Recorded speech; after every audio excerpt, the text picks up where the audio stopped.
Bueno, bienvenidos y bienvenidas a todos al primer seminario del año 2023 del ciclo de seminarios del Banco Central. Hoy tenemos el placer de contar con la presentación del profesor Ivo Maes sobre los trabajos de Robert Triffin. La presentación tiene el título del paper, desde la devaluación de la libra esterlina de 1931 hasta el abandono de Bretton Woods, el análisis de Robert Triffin sobre las crisis monetarias internacionales. Les cuento brevemente que Ivo es profesor titular de la cátedra Robert Triffin en la Universidad Católica de Louvain y en la Escuela de Negocios de Bruselas, ICHEC. Fue asesor senior en el Departamento de Economía e Investigación del Banco Nacional de Bélgica. Tiene un doctorado en Economía de la Universidad KU de Louvain y una maestría de la London School of Economics en Economía.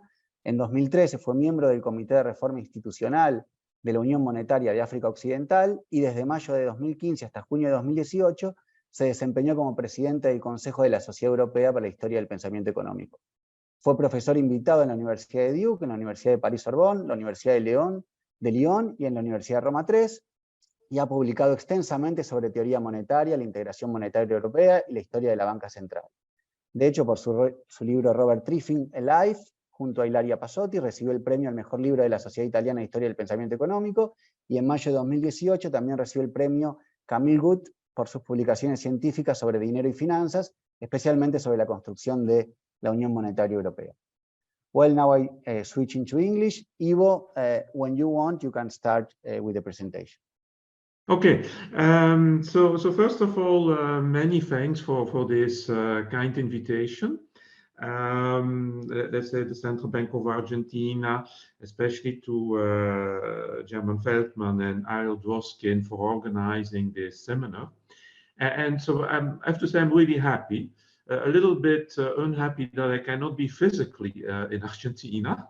Also because the Central Bank of Argentina is the bank which was founded by Robert Triffin, which was one of Triffin's very best friends. So I would really love to come once physically also at the central bank. But many thanks for the invitation for the webinar. And so also so this is a joint paper with Ilaria Pasotti. We are working quite a lot on Triffin, and this started when I was was the co-director of our PhD on Triffin. And so this is joint work with Ilaria. And so first, Robert Triffin. Let's say we wrote a biography of Robert Triffin, which was published, let's say, 1.5 years ago. And Triffin, well, he is famous for the Triffin dilemma, predicting the implosion of Bretton Woods. What we bring out in the biography is that there is also a moral element, a moral indignation at the US balance of payments deficit, that the richest country in the world was being financed by poorer countries, and this to fight the Vietnam War.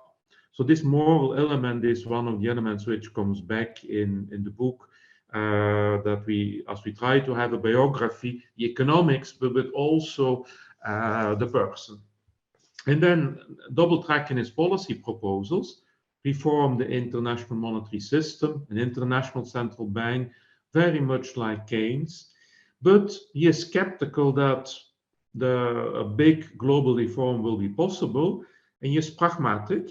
And so if plan A does not function, you should go to plan B. And his plan B was regional monetary integration. And regional monetary integration, which he did mainly, well, not only, where in the book we focused on Europe, because it's his main achievement. And but also he was active in other continents, like Latin America with Prebisch Cepal, but also we did a paper recently on Asia and his work there, where he was also working with the United Nations Economic Commission for Asia, and in Africa. So very much regional monetary integration as plan B. Now, first, let us go a little bit into the background of Triffin. So he was born in 1911, and so he is a child of the interwar period. And he was from a very modest family. His father was a butcher. And here on the photo, you see the young Triffin with his father and his mother and his elder brother. So modest family, the first in his family to study at high school, at university.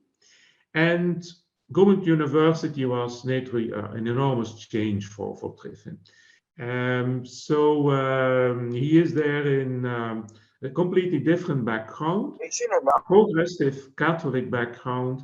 He becomes a profound pacifist, the influence of Einstein. He is very active in l'avant-garde, and it's Henri de Man, the new type of socialism with the plan which is central. But also one of Triffin's classmates was Léon de Grelle, who would become later the fascist leader in Belgium. So you're completely in the interwar period. And so it's the time of the Great Depression. Great Depression, very important for a whole generation of economists. Samuelson, Tobin, the market economy is not self-adjusting. And so Triffin studied economics like also these people. Well, economics, it's important to build a better future. This imperative to study economics. And if we talk about the Great Depression, well, one of the key events was September 1931, the devaluation of sterling, which led to the implosion of the gold exchange standard. And this implosion of the gold exchange standard is then the crucial topic which we will study in this paper. Economic studies in Louvain and Harvard. In Louvain, what's very interesting, two elements. Firstly, you have some very good economics professors in Louvain, in monetary economics, Albert Edouard Janssen and Paul van Zeeland. And they are professors in Louvain. They are also active at the Belgian Central Bank, active in international circles, and they will also later go in politics, Albert Edouard Janssen becoming finance minister, Paul van Zeeland prime minister. And Paul van Zeeland, he studied also in the United States, in Princeton, with Kammerer. So you have already a Kammerer connection when Triffin is studying, doing his money and banking courses in Louvain. Now, so Janssen and van Zeeland are both theoretically and empirically very at the avant-garde, and they're very much the emphasis, how is the monetary system evolving? And its gold is being replaced by banknotes, by fiduciary money. And this will become also the central theme for Triffin, for what Janssen and van Zeeland are teaching him at the national level. Triffin will propose this, advocate this on the international monetary system. Second big influence at Louvain, it's Louvain, like in the 20s, the 30s, economics, it's business cycle theory. And you have Duprier, and Duprier is a very important person in business cycle economics, very much an empirical approach, looking at the facts, and that's also something which Triffin will take over. Then for his PhD, he goes to Harvard, and there he changes topic completely. He comes under the spell of Schumpeter, general equilibrium theory.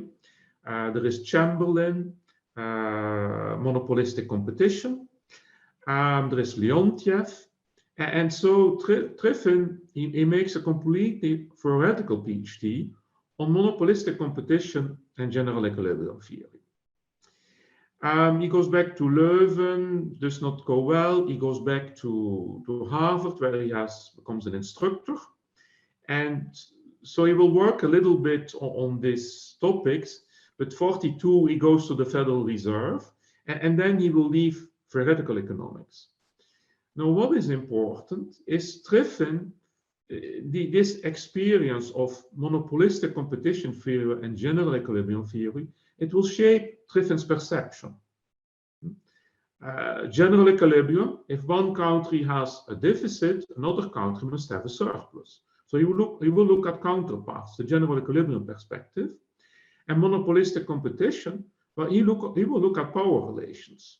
For him, the market, all the different players do not have the same power. And so from that point of view, this PhD is important as it will shape his perception.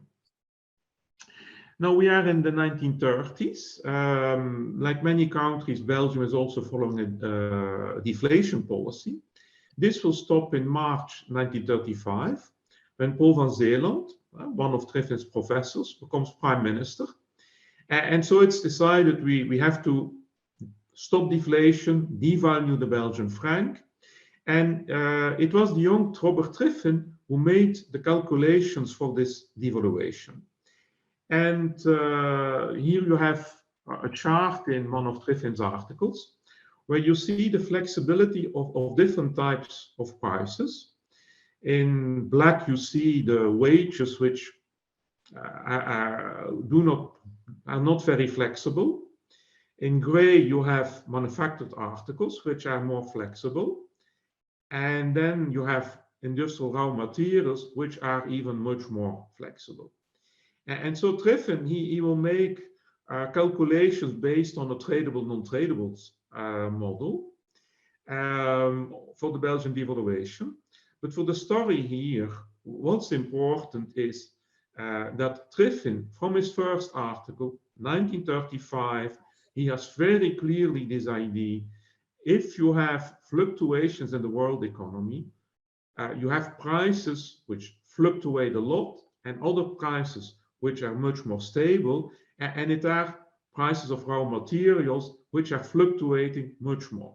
So that's a key insight which he has from his first article of 1935.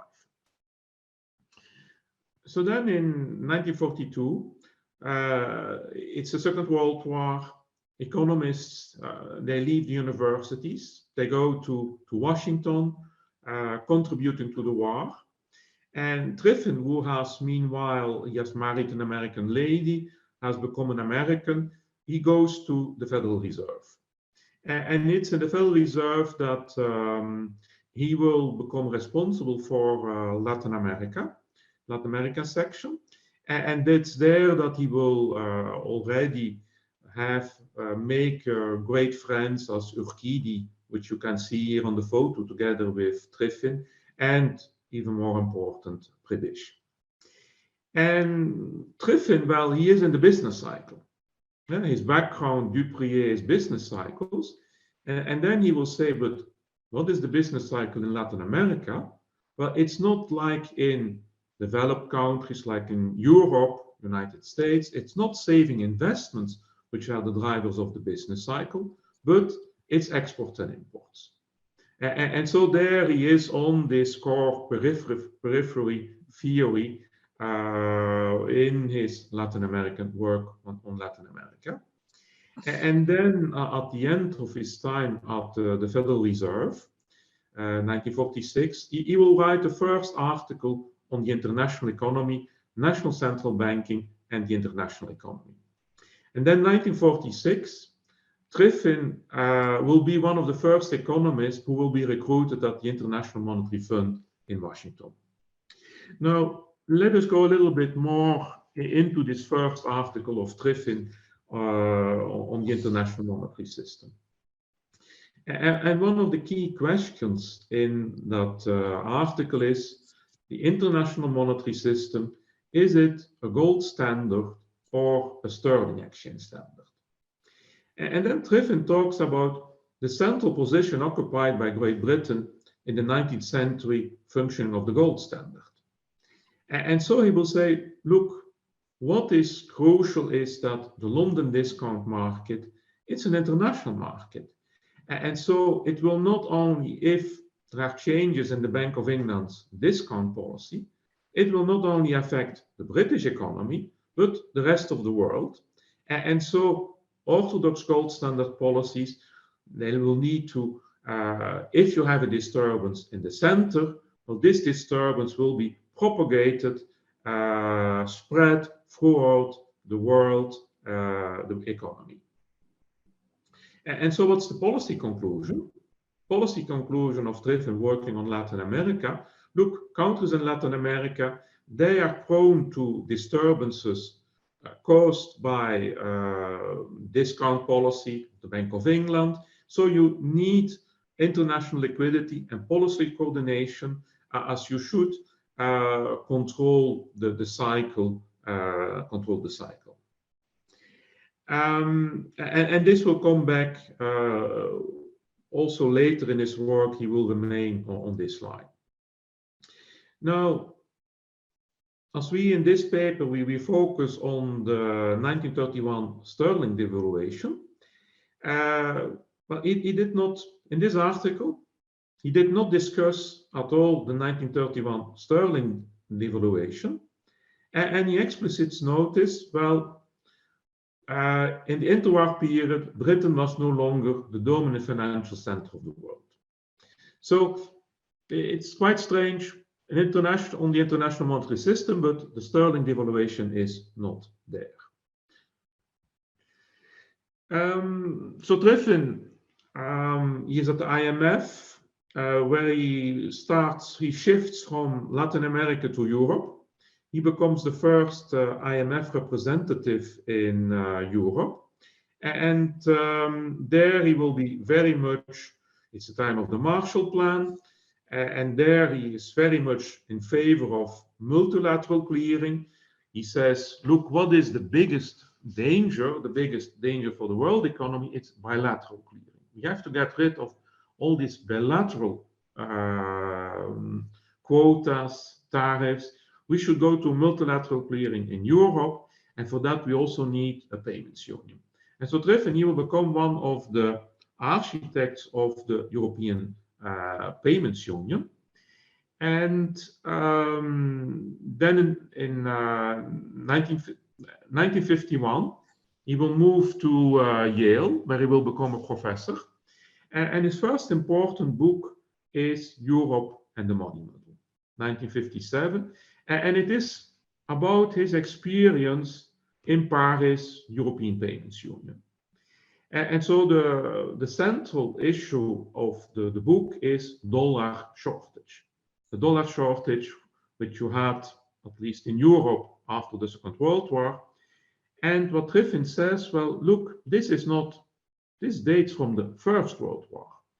And he is very explicit. The economic changes brought by the war, World War I, had a lasting effect on the international trade and payments pattern. The world had entered the era of the so-called dollar shortage. And it's only at the end of the book when he is discussing, well, how can we have more international liquidity, as that's a key for him. International liquidity is a key issue to smooth out the cycle. He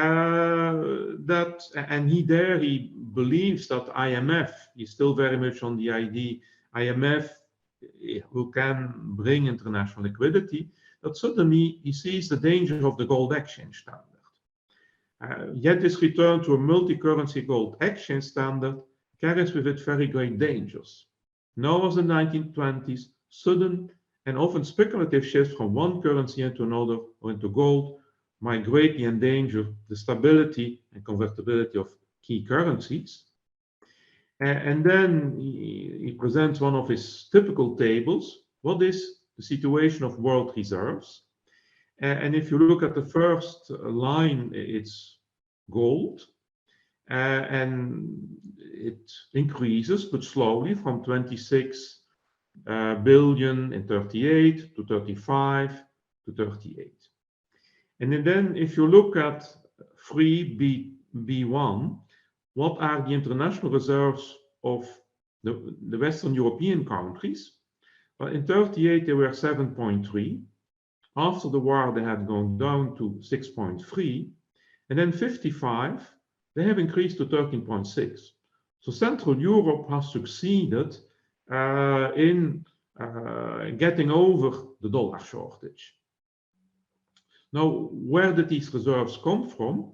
And then if you look at the United States, you see that the United States in the second line, in 38, 12 billion of reserves, of net reserves. In 49, 16.3, effect of World War II. And then 55, 6.5. So the net reserves of the United States have gone down significantly. And it is because gold has declined, but especially because dollar balances have increased from 8 billion in 49 to 15.2 in 55. And so there you are at the Triffin dilemma, which you will find that Triffin says this system, this is not sustainable. The world needs more dollars, for otherwise international trade cannot continue. But it means that the gold, which is there for the convertibility of the dollars, it will diminish. So this is not possible. And so this will undermine the confidence in the dollar. You have the Triffin dilemma in 1957. But it comes at the end of the book in a bit haphazard way. Then we move to 1960, gold and the dollar crisis, the book what made Triffin famous. And there the book is based on 2 articles. The Return to Convertibility, 1926-1931. Or convertibility in the morning after. And so there it's really the gold exchange standard, the sterling devaluation, the 1931 sterling at its core. And so Triffin, he is still the continuity of his article of 46. We need an adequate level of international reserves. But now what you have is the vulnerability of a world monetary system whose operation becomes increasingly dependent on one or a few national currencies as major components of international reserves. So you have the Triffin dilemma, and there he is really going into this interwar period, the same unorganized gold exchange standard on an even shakier basis than in the 1920s. And then he goes into the interwar gold exchange standard. Why was it adopted? Well, shortage of gold, but also it was good for the United Kingdom. United Kingdom, with its reserve position, it was helped as foreign countries accumulated sterling balances. And then he goes into the analysis of the vulnerability to capital flows, in function of interest rates, expected changes in parities, and the final blow, summer of 1931, the credit Anstalt of Vienna, which then led to the run on the pound, and thereafter the run on the dollar, and the implosion of international reserves. And here this is a chart, Triffin's nightmare, where you see the gold reserves, which were gradually increasing during the 1920s, and then foreign exchange reserves, which first increased, and then after the devaluation of pound sterling, really imploded. So next question which we go into is the interwar monetary system, was it still a sterling exchange standard? And it's interesting that Eichengreen and Flandreau, they have a paper in 2009, a very interesting paper where they really present a lot of empirical material on the international reserves, the currency composition of international reserves. And they challenged the conventional wisdom, epitomized by Triffin, that sterling was the dominant reserve currency during the interwar period. And they say that, well, Triffin, that according to Triffin, sterling accounted for 80% of foreign exchange reserves in 1928. Now, we contacted Barry Eichengreen and Mark Flandreau, but to ask where did you get this this data for, but we never got an answer. And what we also did is, if you look at, these are two tables which are compiled from gold and the dollar crisis. The first is international reserves, and there you see no data for 1928. And then you have the reserve position of the center countries, United States and United Kingdom, and you see dollar balances and sterling balances. Now, dollar balance, sterling balance, it's not the same as international reserves, but still what's interesting to see is that in 1928, according to Triffin's data, dollar balances were 2.5, sterling balances 2.4, so dollar balances marginally bigger than sterling balances. And then 1932, which is the next year for which Triffin gives data, the dollar balances have gone down to 0.7, and the sterling balances only to 1.4. And then you see later that dollar and sterling balances go up again, but sterling balances much more, at least during the war, than sterling balances. And so what Triffin explicitly says, sterling, the dollar, and subsidiarily the French franc, thus became the main reserve currencies in the 1920s. So Triffin was very well aware that you were in a system in the interwar period where there was no dominant currency anymore, that sterling was not dominant anymore. Here you see the Triffin dilemma, the gold stocks of the United States which go down, dollar liabilities which go up. And the first crisis happened in 1960, the crisis on gold. And Triffin observed, well, a crisis could be averted. And he said, look, the position of the United States is much stronger in 1960 than that of the United Kingdom. And then what happened was International Monetary Corporation went into action. Gold pool, swap networks, Rosa bond, general agreements to borrow. So international corporation really went into action to support the Bretton Woods system. And Triffin says, well, a spontaneously held credit reserve system was then transformed into a negotiated credit reserves standard with this monetary corporation. And then we go into the sterling crisis, and there you see that Triffin convinced sterling was playing a secondary role, but he was very much arguing the fate of sterling and dollar are intertwined. And so you're really into domino theories. The 1960s, the Vietnam War, we are into domino theories. And so Triffin sees if one domino falls, whether it's sterling or dollar, it will also go to the other one, just as happened in the 1930s. And then the United Kingdom, which was one of the weak economies in the 1960s, it's more and more having balance of payments problems.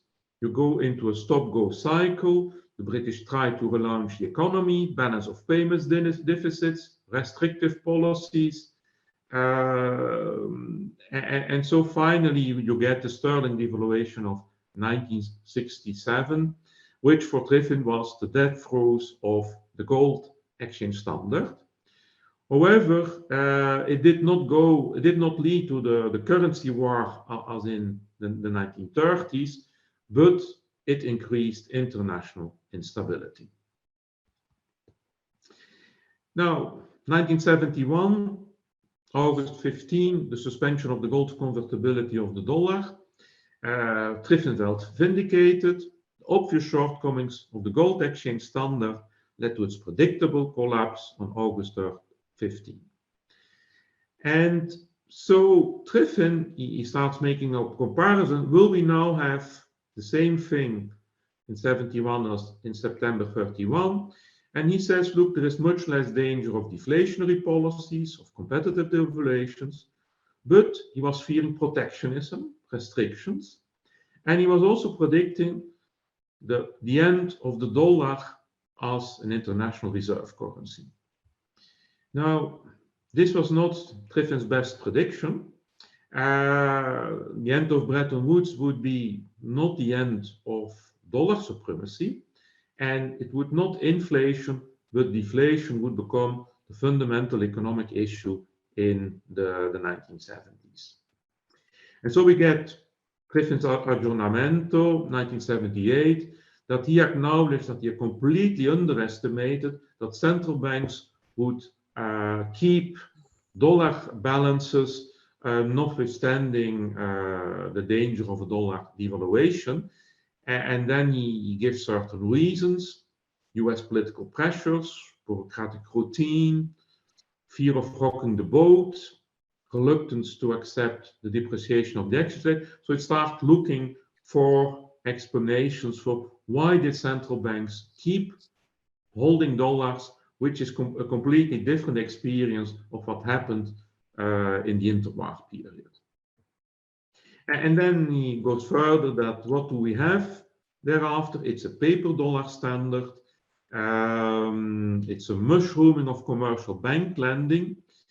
As he then will, the euro dollar market, Triffin is always very empirical. He will then present not only foreign dollar claims and international monetary reserves, but will extend his analysis to commercial bank foreign liabilities, the euro markets, which were mushrooming. And so you get inflationary effects, and you stress this was bad for inequalities between rich and poor countries. And then also very important, Triffin, well, he did not believe in devaluations. He was skeptical that devaluations would really have an equilibrating role on the foreign exchange markets. Conclusion. So gold and the dollar crisis, there the sterling devaluation and the implosion of international liquidity is really at the core of Triffin's analysis. Now what we got post-1971 was inflation, not deflation. And then in 1978, Triffin admitted that he underestimated the attraction of the dollar. Now why did we have these different evolutions in the interwar and post-war period? Well, we give two main reasons, a political one and an economic one, and the two are linked naturally. Geopolitics, the US was providing the security shield, and so the two big surplus countries in the post-war period, Germany and Japan, they were very much dependent on the United States for their security, and so they had less possibilities to convert their dollars. The French would still do it, both in the interwar period, the post-war period. French would convert dollars into gold, and the gold even said, well, I want my gold physically in Paris. So when one of his advisors said this gold is safe now in the New York Federal Reserve, the gold, no, I want the gold physically in Paris, on a French warship transported to Paris. So which shows gold is also geopolitics. And second reason, well, US economy and the dollar were dominant in the post-war period. And this contrasts with the interwar period where the US economy had become dominant, but was not completely dominant, not taking up this leadership role. And so it was not this economic dominance of the US, and dollar was much stronger in the post-war period than in the interwar period. Many thanks for your attention. Thank you very much. Thank you very much, Ivo, for your presentation. Thank you very much also for adjusting to the time schedule. Now we will pass to the comments by Esteban Pérez. Le recuerdo a la audiencia que luego de los comentarios de Esteban y de Sebastián Katz, vamos a tener un espacio de preguntas y respuestas que pueden hacer directamente o escribir en el chat y yo se las transmito al autor. Esteban, if you want to share. Yes, thank you very much. I'll share my, can you see it? Yes. Okay, first of all, it's really a pleasure to read the paper by Ivo Maes and Ilaria Passotti. I've read several papers by them and I've learned a lot.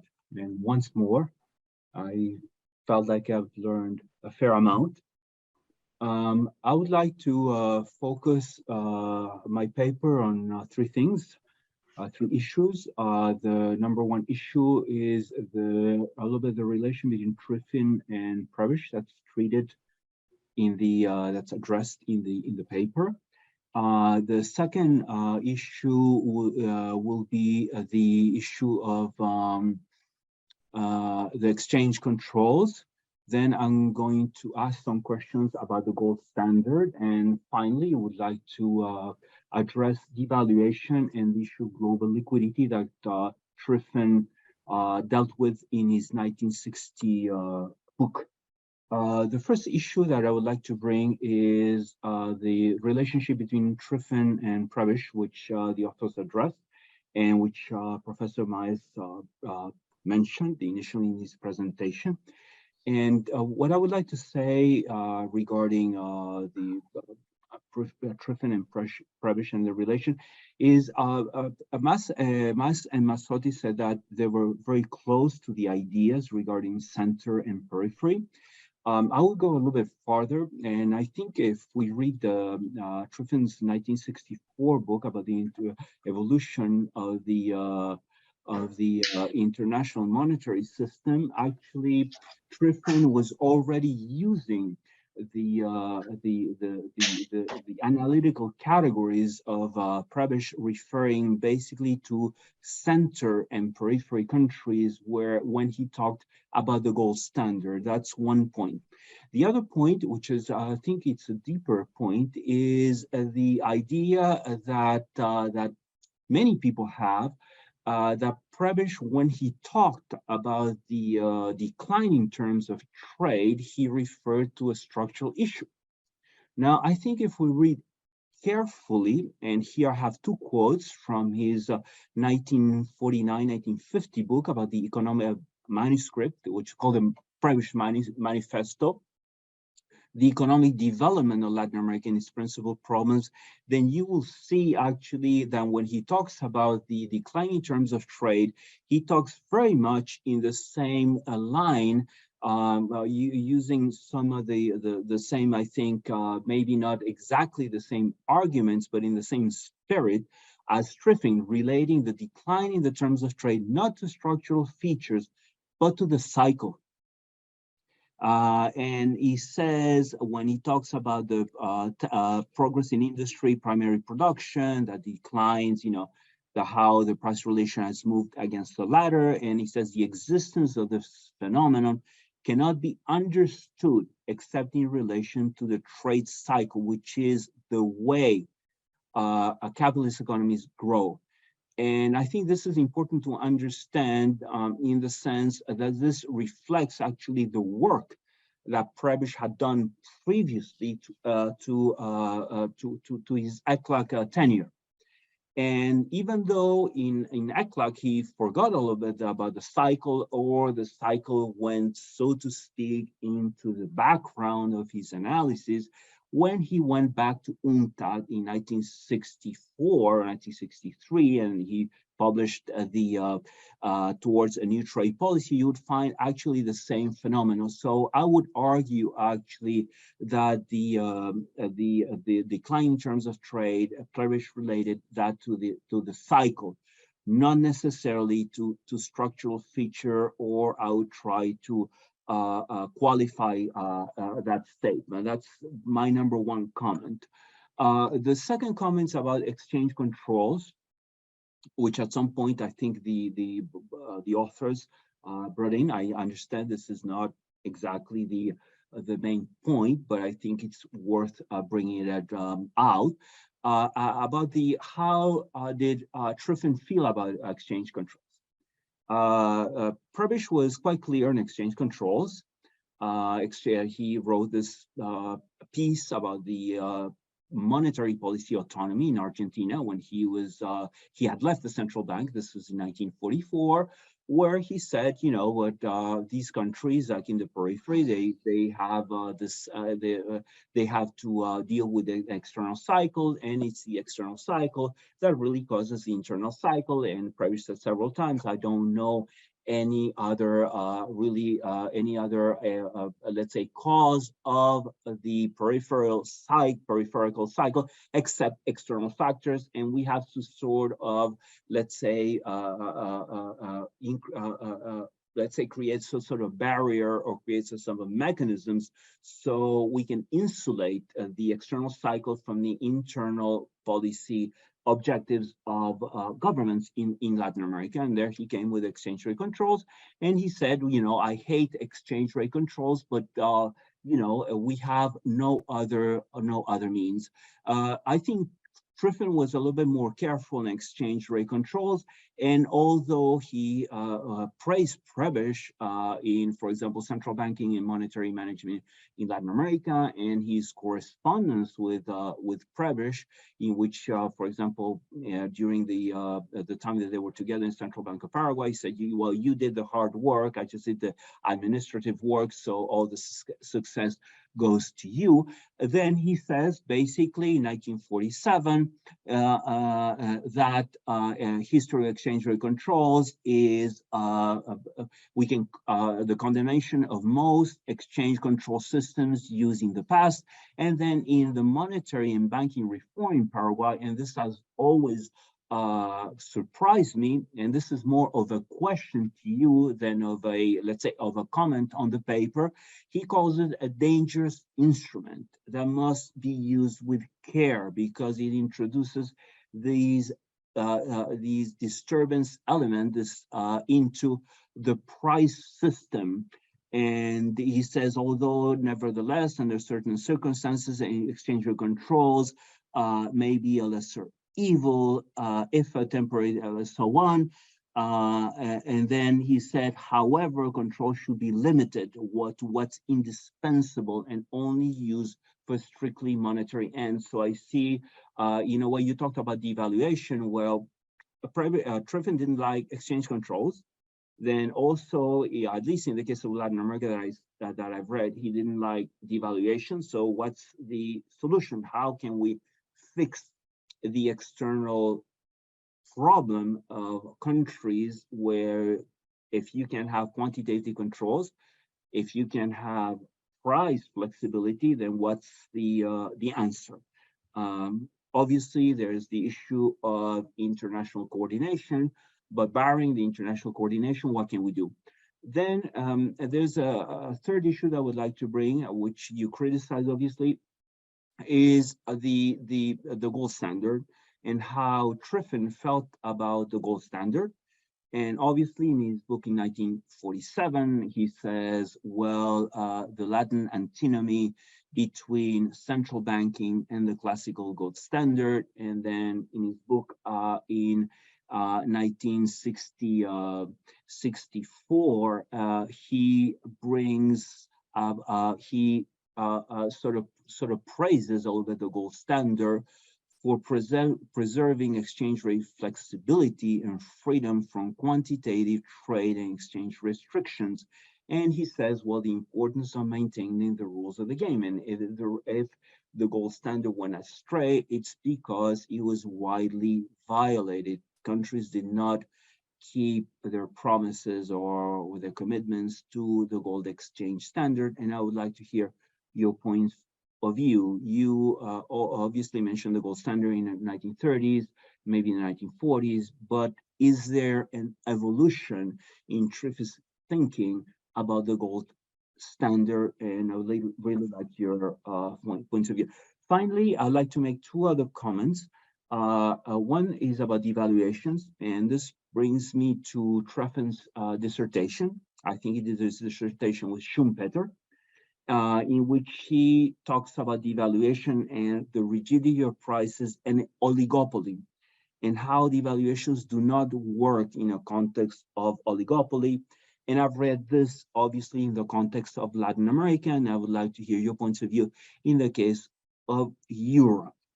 And finally, I would like to make a comment about his 1960 book regarding global liquidity and the criticisms Triffin got regarding the measurement of global liquidity in terms of the ratio of global reserves to global imports, which I believe some people said it was inadequate and it was underestimated the degree to which the world had global liquidity, or to which the world was liquid. Thank you very much. Thank you very much, Esteban, for your comments. Perhaps, Ivo, you want to react first, and then we pass to Sebastian. Yeah, many thanks for your comments. Very much enjoyed it, and I would also appreciate if you could send me your slides later, as it's very useful. Let's say, basically, look, I never really studied Prebisch, so that I come from a Triffin perspective. In general, I would say that they're closer than you have presented them. That would be my general impression. On the cycle, yeah. Look, I think that no, I fully agree that Prebisch also got to this core periphery and the terms of trade via the cycle. That I fully agree with. But later he put much more the emphasis on the structural aspect. Well, Triffin then, but he did not work on it anymore in the 60s. So there, yeah. So there on exchange controls and which instrument to use if you have a balance of payments problem. I think that the first thing to say about Triffin is he is very pragmatic.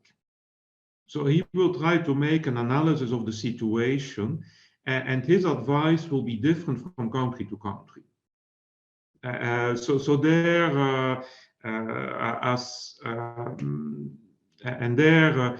he is, let's say, in general. His line of reasoning is, in first instance, we need a country should have liquidity available to buffer out the shock. If the country does not have enough liquidity, well, then you should get into liquidity internationally from the IMF or some regional monetary institution. If that's not sufficient, well, then it depends a little bit on the situation, whether you go to exchange controls or to a devaluation. Then he will say depends on elasticities, on how temporary is it. So he is there not dogmatic. It's not that he has a dogmatic. For instance, after the Second World War, in Europe, exchange rates were fixed. And in first instance, he said this is a good thing because devaluation has no sense because Europe has no production capacity. So devaluing when you have no production capacity has no sense. Then a few years later, when Europe was recovering, then he said, look, the exchange rates which we have are misaligned. And with misaligned exchange rates, we cannot have a real trade liberalization. So we should devalue. So we should have exchange rate realignment. So he is very pragmatic. What is the economic situation? Where are the constraints? And he has come out very much in favor of, let's say, my understanding is that Triffin took over from Prebisch the exchange controls and the auction system. That's what he has been taken over. And I can give you a series of quotations that he is defending this system. So there, so I was not aware of your quotations, but there also is pragmatic. But which instrument can help best at which moment given the situations? So I would say that are my main remarks. On the measurement of global liquidity, my criticism of Triffin is that he has been too much looking at global liquidity. And what is the total liquidity? And he has been very successful in capturing the debate. That has been very successful, but liquidity, what is important is to have liquidity when there is a crisis. And so, and that can be a different notion. That if there is a crisis, that there are facilities which we can draw on, and that is something which you do not see in this global data. Let me keep it here for the moment. Thank you very much. Now we can pass to Sebastian Katz' comments. Many thanks for the possibility to comment this really interesting and fascinating paper. It's a pleasure. It's a paper I enjoyed reading it, and I learned a lot. But it is, for me, at least for me, it's a very difficult paper to comment because, well, it is written by two specialists on the life and contributions of Triffin, and that's why I'm only going to make some minor comments and take the opportunity to elaborate a little on issues related with well, the functioning of nowadays international monetary and financial system, okay, taking the advantage of the relevant issues you are talking about. I didn't have the opportunity to read the book. You wrote it, but in your exposition you mentioned a lot of things related with the book, but I focus on the paper. You wrote it, and the paper, in the paper there is explicitly two aims. The one is to provide well, an assessment of Triffin analysis of the interwar period, and second, assess the significance of his analysis, and especially the 1931's sterling devaluation for the evolution of his views on the Bretton Woods regime, and in particular for the evolution of his known thesis about, that is well known as the Triffin dilemma, the tension between the provision of international liquidity and the possibility of a confidence crisis on the reserve currency of the system. And at the same time, two main aims of the paper and two main predictions as I read the paper from Triffin, but one prediction failed, okay? One is the inevitable abandonment of the dollar exchange standard, okay? And that's okay because that happened. And the other thing that you talk a lot about in the paper is that the second prediction that from Triffin was that the probable evolution, and his main fear was that there is going to be an implosion of the international reserve component of international liquidity leading to a worldwide deflation, okay? That was his main fear, a shortage of reserve and a repeat of the gloom and doom of the 30s, okay? Deflation as a worry.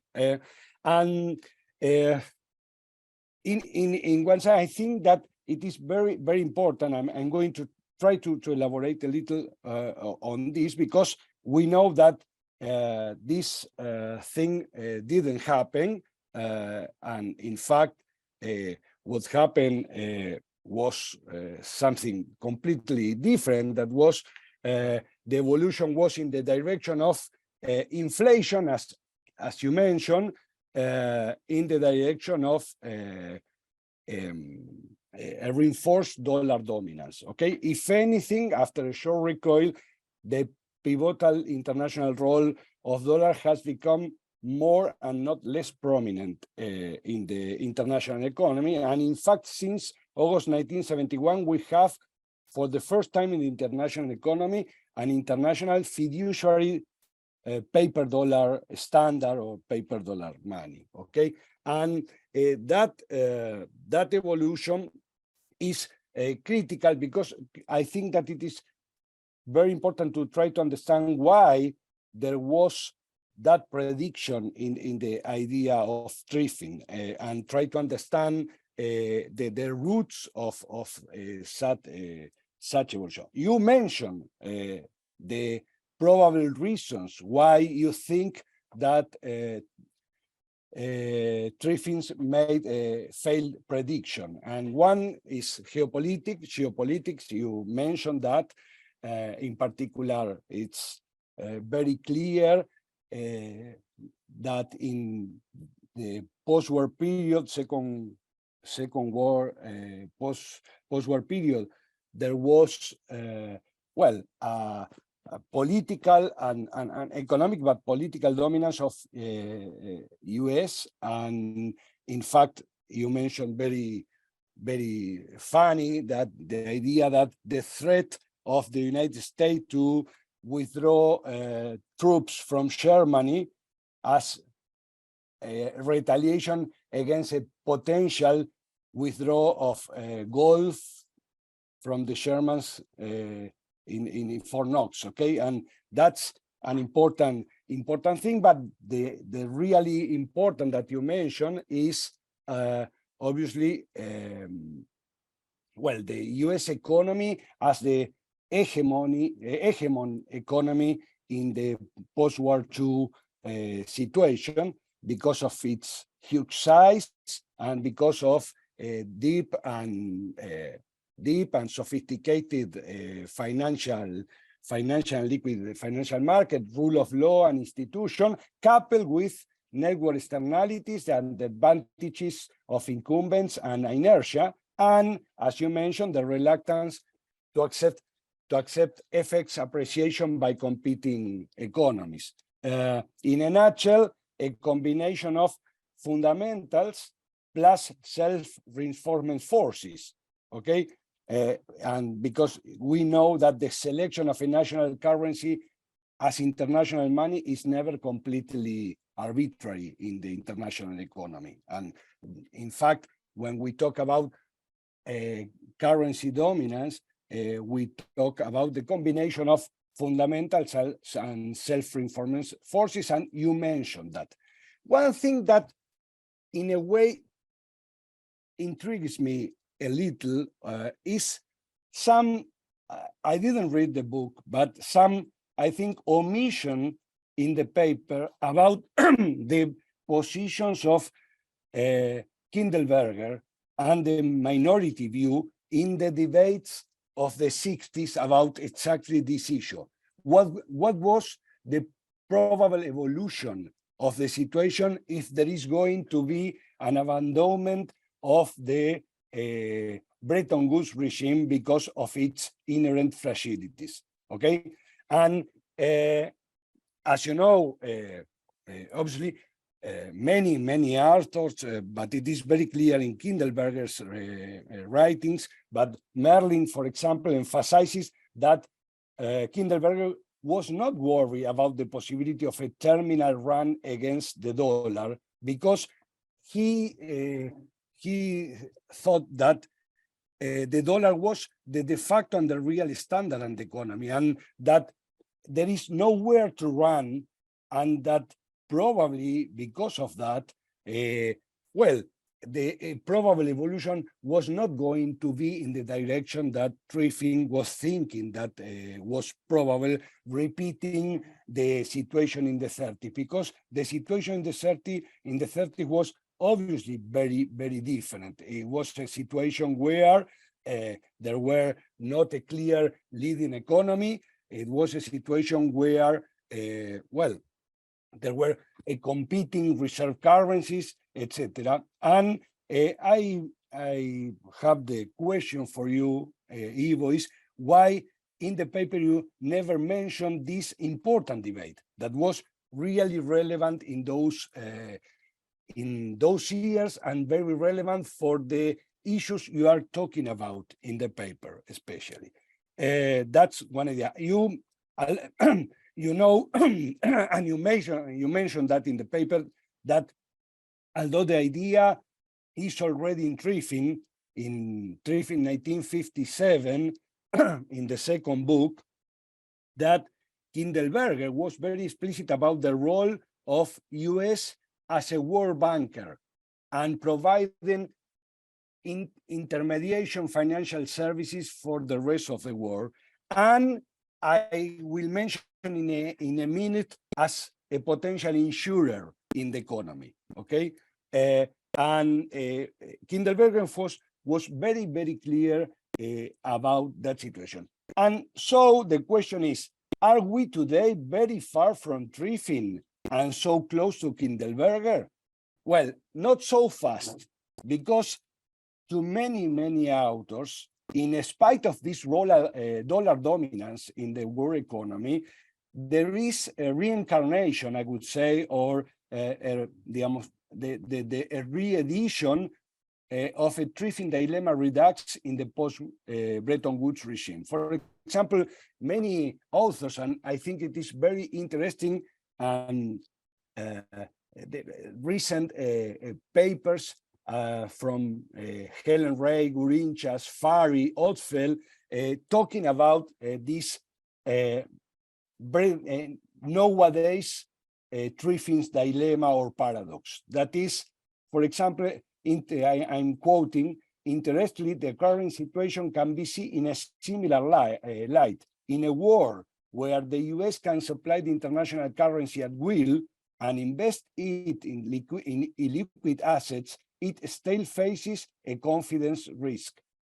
There could be a run on the dollar, not because investors would fear an abandonment of the gold parity, as in the 70s, but because they would fear a plunge in the dollar exchange rate. In other words, Triffin's analysis doesn't have to rely on the gold-dollar parity to be relevant. Gold or not, the specter of the Triffin dilemma may still be hunting us, okay? And I think that this is very relevant. There are many recent papers trying to modeling this situation.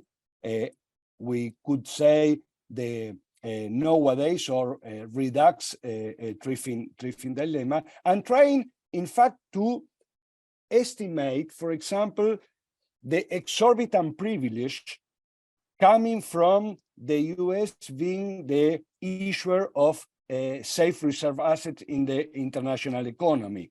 For example, Gurinchas and Reid recently tried to estimate, and they estimate the excess return that the United States captured every year since 1950 on about 2% real, 2% in real terms any year, okay? But at the same time, they recognize that probably there is going to be, or that there exists a kind of the other side of this coin that is an external, an exorbitant duty, okay? And an exorbitant duty is that increases times when the dollar appreciates, there is a huge wealth transfer coming from the United States to the rest of the world. And they estimate, for example, in the global financial crisis, that was about 19% of US GDP, okay? And they interpret the exorbitant privilege as the insurance premium that the rest of the world pays for the insurance that the United States can give the rest of the world in crisis times, okay? But one question, and I'm going to finish my comments, one additional question is, for everybody, this is an insurance for everybody, or for the rest of developed countries, but not necessarily for emerging countries? Because you know that, well, in a way, and your paper is very, very, very relevant to try to take issues of the history of the monetary economic history to try to think on relevant issues today. We are talking about all problems in new guises, okay? In the sense that international payment adjustment, liquidity provision, FX regime choice have remained in time, although manifested in different forms given the evolution of financial markets. For example, the current global financial cycle. And for example, we in the periphery of the system debate about if, for example, floating exchange rate right now are sufficient to control domestic financial conditions, especially in times of a global financial cycle and a financial trilemma that makes a harsher tension between conventional macroeconomic goals and new goals of monetary policy, like domestic financial stability, and, well, all the things you know about the spillovers, currency wars, not only in the moment of issue, or not only in the moment of depreciation of the dollar, but, for example, right now, in the moment of, well, restrictive monetary policies and things that are not well solved for countries like us. You know that, for example, in part in the toolbox of the policymakers right now trying to deal with this, there are new accepted instruments or tools, FX intervention, macro proof, capital control measures, trying to lead with these things that are not solved at the level of the functioning of the international monetary system. In fact, one of the things more important, I don't know if Ivo is there. He's not there. Sorry, I'm there. Okay. Sorry. I was not seeing you. Well, I'm there was finishing. one moment. There was one moment that I was out. Okay. And one of the most intriguing things about the recent evolution of international monetary and financial system is that, against predictions and theory, more open international capital markets have raised the precautionary demand for self-reserve assets by emerging market and not reduced it. And that points to some failings in the functioning of the international monetary financial system and to the future avenues to try to mitigate the modern day analog Triffin's dilemma. What are those avenues? Obviously, the recurrent issue of the reform of the international monetary financial system. And the question here is if recent initiatives are sufficient, or we need something more ambitious in the direction of thinking, Triffin or Keynes thinking, or if a more multipolar currency system, a more multipolar monetary international system is going to be a solution for the excess demand of reserve safe assets in the world. And here, I think that the papers from Faria, Maiori, etc., are very interesting to try to put the different forces at work, because the benefits of competition of currencies are in a way U-shaped. A high competition is important, and this is where H. and Green thoughts goes, but at the same time, a low level of competition, a competition between 2 or 3 reserve currencies, can generate potential instability in the system in the way or in the manner of NARC's worries in 1944 writings. Well, many thanks, and it was a pleasure. Okay, many thanks. Also many thanks, and I would also appreciate having your slideshow so if you would send it to me. Sebastian, sorry, perhaps you could stop sharing. So yes, sorry. Go on, sorry, you. Yeah, let's say the main question, why did we not discuss Kindleberger and Gourin-Chasseray? The reason is we did discuss it in the Triffin book. So we had the whole discussion of that in the Triffin book, and so that we did not. We tried here to focus the paper on the sterling, but now that you present it, I think we should also put something of that in the paper here, that it comes into it, so basically I very much agree with what you said, and I think that Kindleberger, Triffin was rather mechanistic in this real reserve rate or gold dollar. Kindleberger was much more thinking as a financial intermediary, and I think he had a better understanding of what was happening. And what you can see in Perry Meerling's book is Kindleberger, he was a bit jealous as Triffin had succeeded in capturing the debate. So there, let's say Triffin succeeded in capturing the debate, which is, you can agree with him or not, but he succeeded in doing that, which is a merit. He made a point there. And still, it's an important point which he was making there. But Kindleberger had a more sophisticated analysis on there. I agree. And then you come now back in Gourin-Chasseray, exorbitant privilege, exorbitant duty. Now I fully agree with that.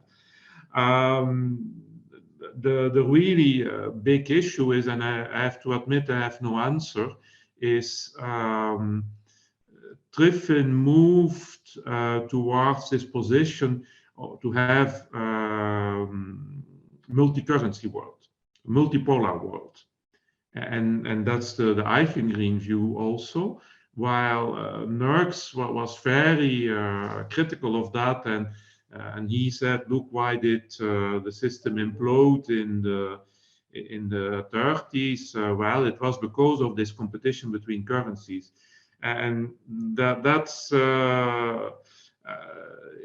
it's a difficult issue, and it will depend what kind of cooperation can you have between different monetary areas. What kind of coordination, what kind of cooperation, that I think is a very important factor to have to succeed a multipolar world.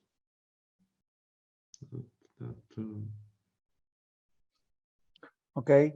That's my main answer. So many thanks for the comments. Thank you very much, Ivo and Sebastián. Por ahí hay alguna pregunta de la audiencia. Que todavía tenemos algún minuto más.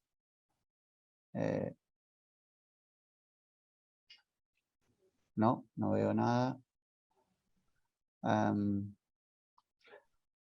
I have 1 minute. I would like to ask one question, which is related both to Sebastián's and Esteban's comments. You show that the three of you show that Triffin's work opened many paths, many words. It's connected to many authors. I reading your paper, I realized that he also came very close to what is actually currently known as the race dilemma, the idea that there is no trilemma as in Mandel-Fleming, but actually a dilemma. And reading your paper, Triffin was very close to the same statement. So I wanted to ask you for another connection, which is this one. Is there an explicit connection? I did not find such a negative attitude, as Esteban said, towards controls, capital controls in your article, as perhaps Esteban documented. I am not an expert. I have not read Triffin's work, perhaps an issue that is worth discussing. But in my view, I read in your article, this is my knowledge about Triffin, in your article I read very much what I am reading today in authors like Helen Ray. So is there anything that is worth studying there or not? Look, what I would say is that Triffin is more pragmatic. He is more looking at policy situations. Well, Helene Ray, she started more from a theoretical framework and then goes to empirical situations.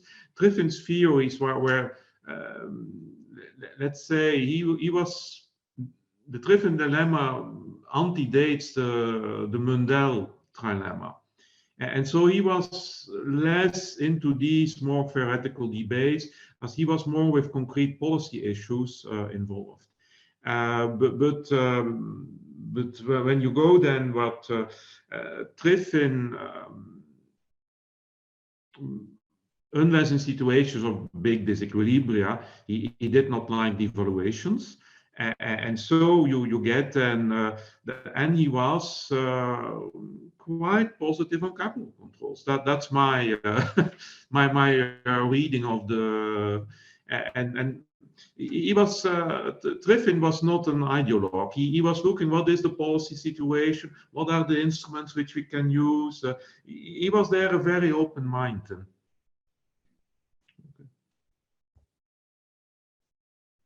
You're muted.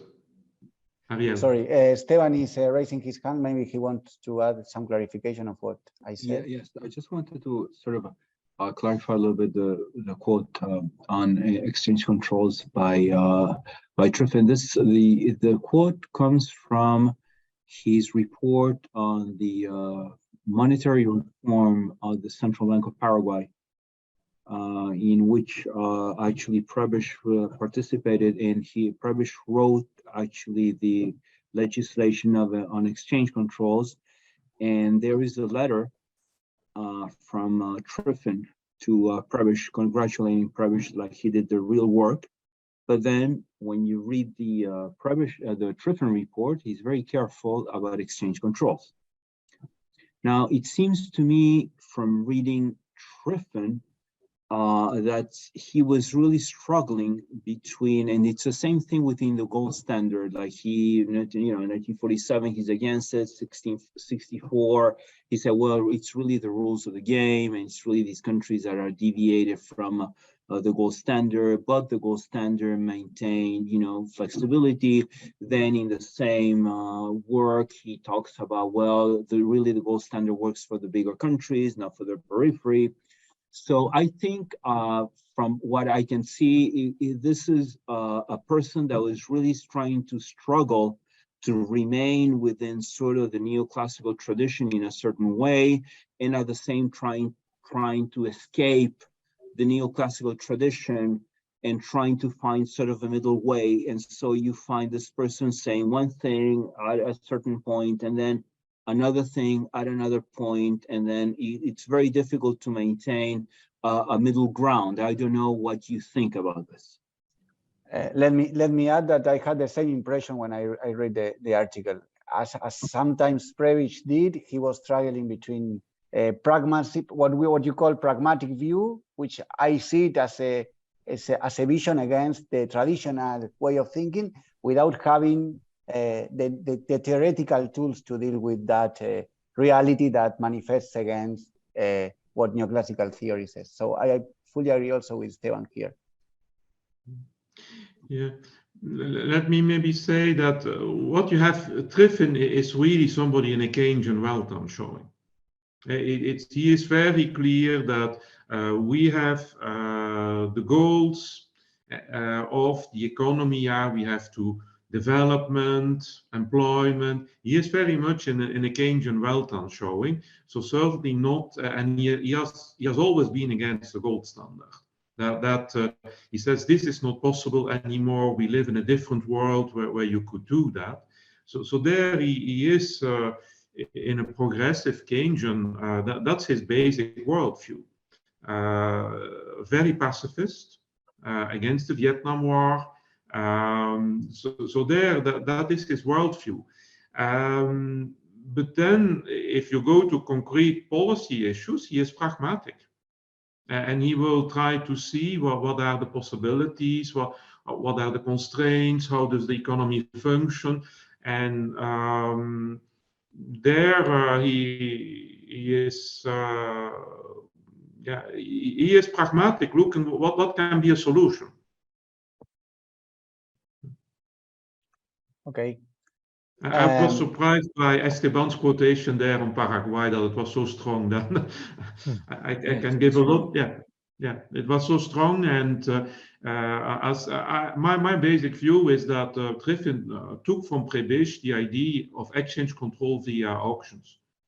Actually, if I can just say one thing, he in that same paper, he writes something very similar to what you quote from archive evidence, in the sense of transplanting sort of the monetary models of the center to the periphery.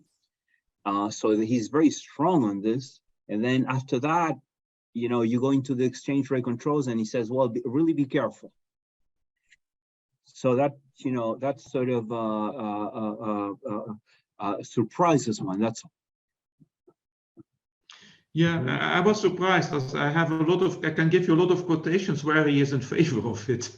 Yeah. And so there I have a lot of quotations in favor. So I was surprised there, and I don't know what, is this something related to Paraguay, to the specific situation in the country, or is it more general? I don't know, because it was in Paraguay actually that Triffin required the help of Prebisch. Yeah. And Triffin goes into these missions in Latin America, which is the second monetary doctoring missions, which are very different from the Cameroon missions. And he says, and he reads Prebisch, it's really excited about reading Prebisch, and he says, well, this is great. I mean, Prebisch did these things he transformed he made the Central Bank of Argentina a modern central bank. This is in his 1944 paper on monetary management in Latin America. It says that Argentina and Venezuela are the two modern banks in Latin America. And look what Prebisch did in Argentina, but counter-cyclical policy and so on and so on. So he's very excited. He writes a letter, invites Prebisch to join the Federal Reserve missions. Prebisch joins some of them in Dominican Republic and in Paraguay. And in Paraguay, he drafts the exchange control legislation. Triffin gives you got comments. You know, I have those. I can send them to you. They're unpublished, but they're in the archive. And then all of a sudden you see this paper by Triffin where he says, oh, be careful with the exchange rate controls. So it's a little bit trying to I don't know. Maybe it's the public to which he's writing. I don't know, but it's this ambivalence a little bit that I find. It's the same thing with the gold standard with 1947. Oh, don't do the gold standard because it just distorts things. And all of a sudden in 64, well, the gold standard didn't do that well. It didn't do that badly in the 19th century, and it was because if it did badly, it's because countries never respected the rules of the game.